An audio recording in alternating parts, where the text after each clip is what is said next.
గజ్వేల్, సిద్దిపేట్, సిరిసిల్లలో మొదలుపెట్టిన ప్రాజెక్టులు అన్నీ పూర్తయ్యాయి. ఆ ప్రాంతాలకు నిధులు వరదలుగా పారాయి. కానీ హుస్నాబాద్ నియోజకవర్గానికి ఇచ్చేందుకు చేతులు రాలేదని సీఎం రేవంత్ రెడ్డి ఎద్దేవా చేశారు. 1,00,000 కోట్లు ఖర్చు చేసి కట్టిన కాళేశ్వరం కాస్త కూలేశ్వరం అయిందని ఎద్దేవా చేశారు. ప్రజాప్రభుత్వంలో అడిగిన ప్రతి ఒక్కరికి రేషన్ కార్డు ఇచ్చామన్నారు.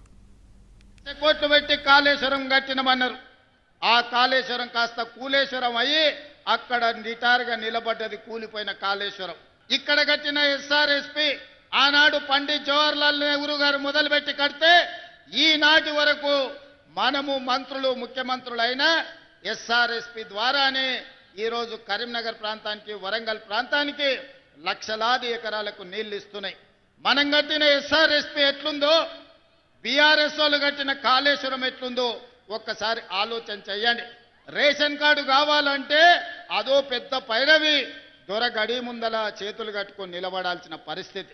కానీ మనం వచ్చిన తర్వాత అడిగిన ప్రతి కుటుంబానికి, పెళ్ళైన ప్రతి ఆడబిడ్డకు అమ్మగారింటికా నుంచి అత్తగారింటికి పోతే రేషన్ కార్డు అప్పటికప్పుడే ఇచ్చి ఆ కుటుంబాలను ఆదుకున్నాం. ఒక పక్కన గజ్వేల్ ఉంది మీకు, ఇంకో పక్కన సిరిసిల్ల ఉంది, ఆ పక్కన సిద్దిపేట ఉంది. ఈ 3 నియోజకవర్గాలల్లో దేవుళ్ళు ఏమన్నా పరిపాలిస్తుర్రా?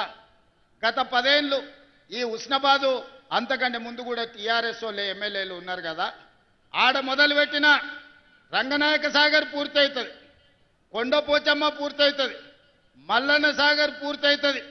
ఆ నియోజకవర్గాలు నిధులు వరదలై పారుతాయి.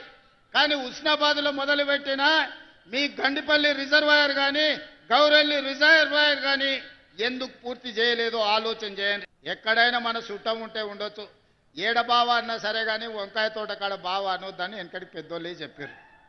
అవునా? ఇక ఒకడొకడు ఉంటాడు, వాడు 3 ఏట్లకు 33 దొడ్లు ఉన్నాయని పొంకనాలు చెప్పేటోడు వస్తాడు.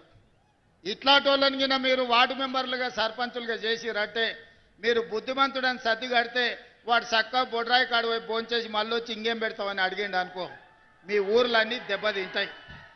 అందుకే బుద్ధి ఉన్నోని, మంచి ఆలోచన ఉన్నోని, గ్రామాన్ని అభివృద్ధి చేయాలన్న పట్టుదల ఉన్నోని, స్థానికంగా మంత్రులతోని కలిసి పనిచేసేటోళ్లను, మంత్రుల దగ్గర పోయి కూర్చొని నిధులు తెచ్చుకునేటోళ్ళను. ఇవాళ హుస్నాబాద్కి ఎందుకు వచ్చినాయి నిధులు? పొన్నం ప్రభాకర్ ఎమ్మెల్యేగా ఉన్నాడు, మంత్రి